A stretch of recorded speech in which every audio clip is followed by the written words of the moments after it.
बिस्मिल्लाहिर्रहमानिर्रहीम। अस्सलाम वालेकुम नाज़रीन कराम, मैं हूं मखदूम शहाबुद्दीन और आप देख रहे हैं मेरा फेसबुक और यूट्यूब चैनल।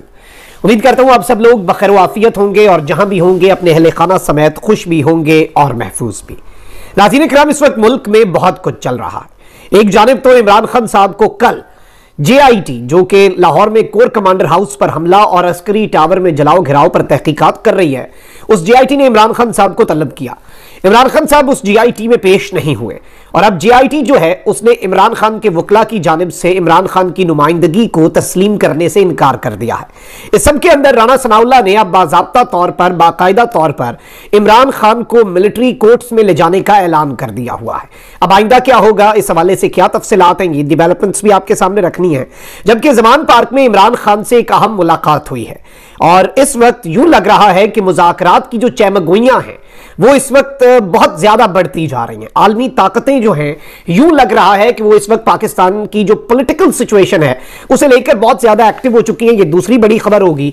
जबकि कमर जमान कायरा साहब जो कि पीपल्स पार्टी के आम तरीन रहनुमाओं में शुमार होते हैं, उन्होंने रियासत पर और रियासत में जो ताकत का मरकज समझे जाने वाले हैं उन पर गरम देगचा उल्टा है और इसके हवाले से भी तफसीलात हैं। जबकि नए चीफ जस्टिस कौन होंगे और वो आते साथ क्या करेंगे, आते साथ किस तरह से नून लीग के हक में बाजी पलटेगी, इस हवाले से रात गए एक नया तमाशा भी लगा दिया गया है। तो ये 4-5 बड़ी इंपॉर्टेंट बड़ी डेवलपमेंट्स हैं जो आपके सामने रखनी है। लेकिन नाज़रीन इकराम, सबसे पहले मैं आपको ये बता दूं कि इस वक्त पाकिस्तान का इलेक्ट्रॉनिक मीडिया पूरे का पूरा जितने चैनल्स हैं वो सारे के सारे इस वक्त कंट्रोल्ड हैं और वहां पर वो बातें नहीं हो पा रही और वो जो एक ट्रू सेंस ऑफ जर्नलिज्म है वो प्रिवेल नहीं कर पा रहा। This is the unfortunate reality. जो डट जाता है उसे इतना मजबूर कर दिया जाता है कि वो घुटनों पर आए। जब पाकिस्तान तहरीक इंसाफ में इमरान खान के सबसे करीबी साथी वो पार्टी छोड़ने को तैयार हो गए, जब 25-25 साल की अपनी रियाजत और पार्टी के लिए खिदमात को पसे पुश डालकर अपनी जो तमाम तर चीजें और अपनी तमाम तर एफर्ट्स को मल्टीप्लाई बाय जीरो करके लोग पार्टी छोड़ रहे हैं, तो फिर चैनल से क्या इसमें आप एक्सपेक्ट कर सकते हैं। उनकी भी मजबूरियां हैं, जो एक दो डटे हुए थे उनका भी फिर लेट नहीं बनता है। लेकिन यहां पर पहली जो चीज है वो ये है कि association of electronic media editors and news directors ने पाकिस्तान में मीडिया पर बढ़ते हुए दबाव, गैर एलानिया सेंसरशिप, सहाफियों की गुमशुदगी, हुकूमत और इदारों की बेजा मुदाखलत के बायस पैदा होने वाली सूरत हाल पर शदीद तशवीश का इजहार किया है। पाकिस्तानी मीडिया बिलखुसूस टेलीविजन चैनल्स को दरपेश हालिया चैलेंजेस का जायजा लेने के लिए एमएनड की एग्जीक्यूटिव कमेटी का हंगामी इजलास मुनक्किद हुआ, जिसमें कमेटी के अरकान ने खुलकर इस मौक़िफ़ का इजहार किया कि हुकूमत और मुख्तलिफ रियासती इदारों की जानिब से गैर एलानिया सेंसरशिप लागू कर दी गई है। इजलास में अरकान का कहना था कि अवाम को हक़ मालूमात से महरूम रखने और सूरत हाल की यकतरफा अक्कासी करने के लिए दबाव डाला जा रहा है। इन हालात में आज़ादाना, गैर जानिबदाराना सहाफत और अवाम को असल हक़ाइक़ से आगाह करना मुश्किल बना दिया गया है। एमएन ने कहा कि सहाफ़ियों को ना सियासी आलाकार बनना चाहिए और ना अपने अमल से खुद को सियासी कारकुन साबित करना चाहिए। बाद सहाफ़ियों, एंकर पर्सन और मीडिया वर्कर्स के बयानात, सरगर्मियों और सोशल मीडिया पर उनके काम को किसी सूरत सहाफत करार नहीं दिया जा सकता। लेकिन मुल्क का कोई भी शहरी, चाहे वो सियासी कारकुन हो या सहाफ़ी, उसकी जबरी गुमशुदगी की ना हिमायत की जा सकती है और ना उस पर खामोश रहा जा सकता है। एमएन का कहना था कि इमरान रियाज खान समेत तमाम अफराद अगर किसी जुर्म के मुर्तकिब हुए हैं तो उनके खिलाफ कानूनी कार्रवाई की जाए, लेकिन उन्हें अपने दिफा का मुकम्मल कानूनी हक होना चाहिए। इजलास में कहा गया है कि यह बात काबिल हैरत है कि इन अफराद को सरेआम अगवा किया जाता है और मुल्क के तमाम इदारे जबरी गुमशुदगी से लाइल्मी का इजहार करते हैं। लिहाजा वजीर आजम पाकिस्तान इन अफराद की जबरी गुमशुदगी का नोटिस लें और फौरी तौर पर इनको बाजियाब कराएं। इस सब के अंदर मैं आपको यह बता दूं कि पाकिस्तान में बेतहाशा लातादाद सहाफ़ती तंजीमें हैं और वो सारी की सारी खामोश बैठी हैं। वो क्यों खामोश बैठी हैं, इसकी वजह तो किसी को नहीं पता, क्योंकि बहुत सी तंजीमें ग्रांट्स खा रही हैं, बहुत से क्लब्स बने हुए हैं, बहुत सी एसोसिएशंस बनी हुई हैं और बहुत सी यूनियंस बनी हुई हैं और वो ग्रांट्स के ऊपर बस उनकी यही दिहाड़ी होती है। लेकिन मैं समझता हूं कि इस ये जो एक एसोसिएशन है of electronic media editors and news directors, ये बारिश का पहला कतरा है और ये एक अच्छी चीज है कि कम से कम देखें चीजें ठीक नहीं भी हो सकती तो कम से कम उनका बरमला इजहार बहुत जरूरी है। हकीकत का इजहार और अपनी बेबसी का इजहार कर ले, ये भी एक बहुत बड़ी बात होती है इस हफ्ज़दा माहौल में।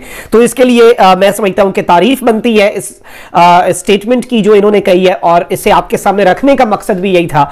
ऑल्दो खबरें बहुत बड़ी बड़ी भी हैं, लेकिन ये आपके सामने रखना इसलिए जरूरी था कि कम से कम कोई तो आवाज उठा रहा है और जो उठा रहा है कम से कम उसकी आवाज ज्यादा आगे पहुंचानी चाहिए। इमरान रियाज हमारे भाई अभी तक लापता हैं, उनके लिए जितनी आप आवाज उठा सकते हैं, मेरी हाथ जोड़ के आपसे दरखास्त होगी कि जरूर उठाइएगा। अच्छा, अब यहां पर बहुत से आलमी ताकतें, बड़े इंपॉर्टेंट ममालिक हैं, जैसे अमेरिका है, बरतानिया है, यूरोप, ऑस्ट्रेलिया, ये वो ममालिक हैं जो पाकिस्तान नहीं बल्कि पूरी दुनिया के अंदर एक बड़े इंपॉर्टेंट स्टेक होल्डर समझे जाते हैं। एक जानिब बरतानवी चीफ जो है उनकी पाकिस्तान आमद भी है, और उस हवाले से तो अभी प्रेस रिलीजेस आएंगे तो पता चलेगा। अब यहां पे ऑस्ट्रेलियन हाई कमिश्नर जो है उन्होंने बड़ी मुलाकातें शुरू कर दी हुई हैं। जहांगीर तरीन साहब से इनकी मुलाकात हुई, जहांगीर तरीन ग्रुप से ऑस्ट्रेलियन हाई कमिश्नर साहब की मुलाकात हुई, फिर मरियम नवाज शरीफ साहिबा जो है उनसे ऑस्ट्रेलियन हाई कमिश्नर जो है वो मिले हैं, और उसके बाद ऑस्ट्रेलियन हाई कमिश्नर जो है वो जमान पार्क भी गए साबिक वजीर आजम पाकिस्तान इमरान खान साहब से मुलाकात के लिए। तो ये चीजें जो है ये रात गए एक बड़ी अहम मुलाकात है खान साहब के लिए, और मैं ये समझता हूं कि इसके अंदर दुनिया भर के ममालिक, IMF ने ये स्टेटमेंट दी है कि IMF मुल्कों की सियासी सूरत हाल के ऊपर तबसरा नहीं करता, लेकिन वो उसका नोटिस जरूर लेता है। तो अगर हम इस पे बोल नहीं रहे तो इसका ये मतलब नहीं है कि we are not concerned about the political situation in the country.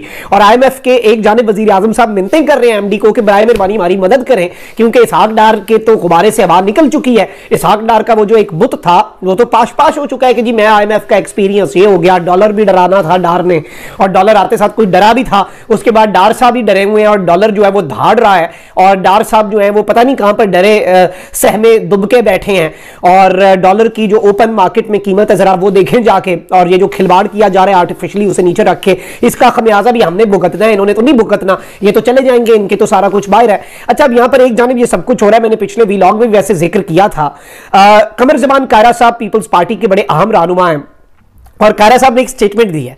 उन्होंने कहा कि तशद्दुद रियासत का हथियार होता है और यह सारी दुनिया में होता है, और रियासत से अब इनकी मुराद हुकूमत है या रियासती वो इदारे हैं जिनके ऊपर बात नहीं होती, ये तो मुझे नहीं पता, लेकिन इन्होंने ये बात करके बहुत बड़ा पिंडोरा बॉक्स खोला है, क्योंकि ये गवर्नमेंट का हिस्सा है। और इन्होंने एतराफ किया है कि जी तशद्दुद यानी कि जो टॉर्चर है वो एक रियासत का टूल है, और वो स्टेट्स का टूल होता है, पूरी दुनिया में यूज होता है, पूरी दुनिया के सारे स्टेट्स करते हैं, तो पाकिस्तान में कौन सी नई बात है।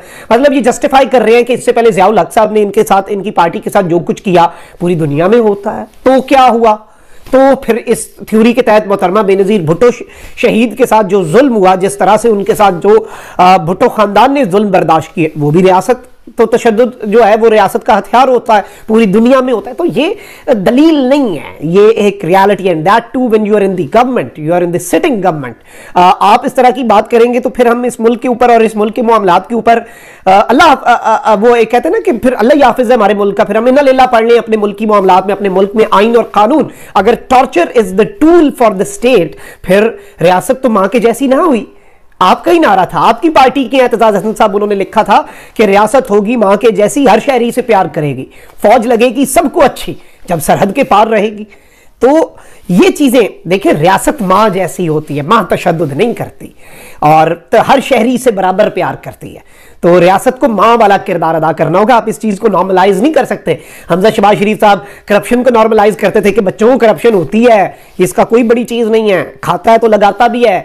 तो अब आप तशद्दुद की बात कर रहे हैं कि ये नॉर्मलाइज नहीं हो सकता। हमने एक टॉलरेंट मुआशरा जन्म देना है उसे, हमने चाहे PTI के दौर में किसी की पॉलिटिकल विक्टिमाइजेशन है उसे भी गलत कहना है, हमने आज अगर पॉलिटिकल विक्टिमाइजेशन हो रही है उसे भी गलत कहना है। अब अगर आज इमरान खान के खिलाफ ताकतवर हलकों का और एस्टैब्लिशमेंट का सियासी किरदार गलत है, तो ये अगर इमरान खान के हक में भी ये सियासी किरदार हो गया तो गलत होगा, क्योंकि हम डुअल स्टैंडर्ड्स नहीं रख सकते इस मुल्क के अंदर। तो मैं समझता हूं एक पूरे तमाम स्टेक होल्डर्स को एक मुआहिदा करने की जरूरत है, एक नया सोशल कॉन्ट्रैक्ट जो है वो करने की जरूरत है, और एक नई समत और एक नई डायरेक्शन की हमें जरूरत है। अच्छा, अब जरा आ जाते हैं खान साहब के मामलात के ऊपर। लाहौर के जिन्ना हाउस पर 9 मई को होने वाले हमलों की तहकीकात के लिए कायम की गई मुश्तरका तहकीकाती टीम में इमरान खान पेश ना हुए, और इमरान खान के नामजद करदा नुमाइंदगान ने उनकी जानिब से तहरीरी जवाब जमा करवाया। जराये ने कहा कि GIT ने नुमाइंदों के जरिए इमरान खान का तहरीरी जवाब कबूल करने से इनकार कर दिया है। इमरान खान ने अपने जवाब में कहा कि GIT ने 10 मई को दर्ज मुकदमा नंबर 96/23 की तहकीकात में शमूलियत का नोटिस भिजवाया। GIT के नोटिस के जवाब के लिए मोहलत निहायत महदूद थी। तयशुदा शेड्यूल के मुताबिक मुझे आज इंसदाद दहशतगर्दी अदालत और हाईकोर्ट में पेश होना था। इस मामले पर लाहौर की इंसदाद दहशतगर्दी अदालत जमानत दे चुकी है। इमरान खान ने जवाब में लिखा कि जिस रोज वाकयात हुए उस रोज मैं नैब की गैर कानूनी हिरासत में था, मुझे सुप्रीम कोर्ट ऑफ पाकिस्तान के हुक्म पर रिहा किया गया। बड़ी तादाद में झूठे मुकदमात के बावजूद तहकीकाती इदारों से मुकम्मल ताउन कर रहा हूं। मेरे खिलाफ दायर मुकदमात झूठे और गलत हैं, जिनकी वजूहात सरासर सियासी बुनियाद पर हैं। बुनियादी हुकूक की खिलाफ वर्जियों के बावजूद इस मुकदमे की तहकीकात का हिस्सा बनने के लिए तैयार हूं। जवाब में इमरान खान ने लिखा कि अली एजाज भुट्टर और नईम हैदर पंजोता को GIT के सामने पेश होने और तहकीकात में मेरी शमूलियत के एहतमाम के लिए इक़दामात का मजाज बना रहा हूं। मैं पाकिस्तान के 22वें वज़ीर आज़म के तौर पर खिदमात सरअंजाम दे चुका हूं। वज़ीराबाद में एक निहायत खतरनाक कातिलाना हमले का निशाना बन चुका हूं। सलामती को लाहक संगीन खतरात के बावजूद अदालतों में पेशी नागुज़ीर है। इखराजात के पेश नज़र जमान पार्क से तहकीकात में शमूलियत काबिल तहसीन होगी। GIT की जानिब से पहले भी ऐसा किया जा चुका है। इमरान खान ने अपने जवाब में लिखा कि लाहौर हाईकोर्ट का लार्जर बेंच भी इस हवाले से इंतजामात की हिदायत दे चुका है। वीडियो लिंक या सवालनामे के जरिए तहकीकात में शमूलियत की राह में भी रुकावट नहीं है। गैर जरूरी नकलो हरकत के बजाय सवालनामे या जमान पार्क से बजरिया वीडियो लिंक तहकीकात में शमूलियत मुनासिब रहेगी। लेकिन अब यहां पर जो जराए हैं वो ये बता रहे हैं कि GIT ने नुमाइंदों के जरिए बड़ा रीजनेबल किस्म का खान साहब ने जवाब जमा करवाया है, लेकिन इसके अंदर इमरान खान का तहरीरी जवाब कबूल करने से इन्होंने इनकार कर दिया है। इसके साथ ही साथ आप अपने वफाकी वजीर दाखिला जो है उनकी स्टेटमेंट भी सुन लें। उन्होंने अब बाज़ाब्ता तौर पर ऐलान कर दिया है कि साबिक वजीर आज़म इमरान खान पर बिल्कुल मिलिट्री कोर्ट में मुकदमा चलेगा, वही सारे जलाओ घिराव के मास्टरमाइंड हैं। एक इंटरव्यू के अंदर इन्होंने कहा कि इमरान खान ने जो फौजी तंसीबात को निशाना बनाने का प्रोग्राम बनाया और इस पर अमल करवाया, मेरी समझ के मुताबिक यह बिल्कुल मिलिट्री कोर्ट का केस बनता है। उन्होंने दावा किया कि इमरान खान ही सारे जलाओ घिराव के मास्टरमाइंड है। वो गिरफ्तारी से पहले सब कुछ तय करके गए थे। यह तौजीह बनती ही नहीं कि इमरान खान तो जेल में थे। उन्होंने कहा कि सारी मंसूबाबंदी और तैयारी इमरान खान की गिरफ्तारी से पहले की थी और इस सब के आर्किटेक्ट इमरान खान है। इसके सबूत भी मौजूद हैं। ख्याल रहे कि गुज़श्ता रोज वजीर दिफा ख्वाजा आसिफ भी कह चुके हैं कि इमरान खान के खिलाफ आर्मी एक्ट के तहत कार्रवाई खारिज अज़ इम्कान नहीं, लेकिन अब राना सनाउल्लाह जो है उन्होंने बाज़ाब्ता तौर पर चीजें जो हैं वो वाज़े कर दी हैं बड़ी क्लैरिटी के साथ। ख्वाजा आसिफ साहब जो है, ख्वाजा आसिफ साहब के बाद राना सनाउल्लाह साहब ने यह कह दिया कि अब तो होनी है कार्रवाई। तो खान साहब के लिए इस हवाले से भी खतरे की घंटी बज चुकी है। लेकिन ऑब्वियसली अब चीजें देखनी है कि मुल्क को मजीद तबाही की तरफ धकेलना या डायलॉग का रास्ता जो है वो अपनाना है, क्योंकि अल्टीमेटली हल जो है वो डायलॉग ही होता है, मुज़ाकरात ही होते हैं। अच्छा नाज़रीन इकराम, वहीं एक और बड़ी अजीब सी स्टेटमेंट आई है और ये इस वक्त नून लीग की तरफ से जो कि हुक्मरान जमात है, और इसके साथ ही साथ अगर देखा जाए तो नवाज शरीफ ग्रुप को बड़े आइडियोलॉजिकली रिप्रेजेंट करते हैं जावेद लतीफ़ साहब। उनकी तरफ से एक स्टेटमेंट आई है और सरगोदा में इन्होंने एक प्रेस कॉन्फ्रेंस की है और कहा है कि पाकिस्तान में आने वाले चीफ जस्टिस आईन और कानून के मुताबिक काम करना चाहते हैं और वो मुस्लिम लीग नून को इंसाफ देना चाहते हैं। अब नए चीफ जस्टिस आने वाले कौन है? वो है जस्टिस काजी फाइज ईसा। और आइन और कानून के मुताबिक तो हर चीफ जस्टिस ने काम करना होता है, वो उनके हल्फ का बुनियादी जुज, बल्कि हर चीज ही ये है आइन और कानून के मुताबिक ही चीफ जस्टिस ने जस्टिस देना है, इंसाफ देना है। लेकिन ये चीज कहना नए चीफ जस्टिस के हवाले से कि नए चीफ जस्टिस नून लीग को इंसाफ देना चाहते हैं, ये एक बड़ी अजीब सी स्टेटमेंट है। और मुझे नहीं पता कि ये जस्टिस काजी फाइज ईसा साहब के हक में स्टेटमेंट है, ये जस्टिस काजी फाइज ईसा साहब की क्रेडिबिलिटी के ऊपर खुद कुछ धमाका है कि जस्टिस काजी फाइज ईसा ने इन्हें कोई नून लीग को गालिबन इनकी बात से तो यही समझ आ रही है कि जस्टिस काजी फाइज ईसा साहब ने इन्हें कोई गारंटी दी है, इन्हें कोई इस तरह की बात कही है कि जी नवाज शरीफ को इंसाफ मिल जाएगा, आप बस देखते जाएं जी, नून लीग को इंसाफ मिलेगा। यानी वही जो एक लेवल प्लेइंग फील्ड की मरियम नवाज बात करती है नवाज शरीफ की नाअहली खत्म कराने की। तो ये एक बड़ी अलार्मिंग स्टेटमेंट है और मैं समझता हूं कि ये इंडिपेंडेंस ऑफ जुडिशरी और ऑनरेबल जस्टिस हमारे लिए तो बड़े काबिल एहतराम है जस्टिस काजी फाइज ईसा साहब। ये उनकी क्रेडिबिलिटी के ऊपर ऐसा खुद कुछ हमला किया जावेद लतीफ साहब ने उनके चीफ जस्टिस बनने से पहले ही, जो कि उन्होंने सितंबर में बनना ही बनना है। और जस्टिस काजी फाइज ईसा साहब जो हैं वो जारी बात है कि अभी से obviously he wants to be the chief justice and he has to be the chief justice, लेकिन वो इख्तियारात थोड़े से पहले भी इस्तेमाल करना एक दो दफ़ा उन्होंने ऐसी कोशिश की, लेकिन अल्टीमेटली बनना है इंशाल्लाह ये सारे इख्तियारात जस्टिस काजी फाइज ईसा साहब के पास आने हैं। लेकिन इस तरह की स्टेटमेंट्स और वो भी नून लीग के कैंप की तरफ से आना बड़ा अजीब है, बड़ा मानी खेज है। और जो जुडिशरी है, इंडिपेंडेंस ऑफ द जुडिशरी और जुडिशल इंडिपेंडेंस के साथ साथ जस्टिस काजी फाइज ईसा साहब एज एन इंडिविजुअल और एज एन इंडिविजुअल जज उनकी जो क्रेडिबिलिटी है, जो कि हमें तो बड़ा यकीन है जस्टिस काजी फाइज ईसा साहब की क्रेडिबिलिटी पे, लेकिन उस पर एक बहुत बड़ा सवालिया निशान जो है वो इन्होंने लगा दिया हुआ है। कमेंट सेक्शन में राय का इजहार जरूर करें। अपना बहुत ख्याल रखें। अल्लाह निगहबान पाकिस्तान।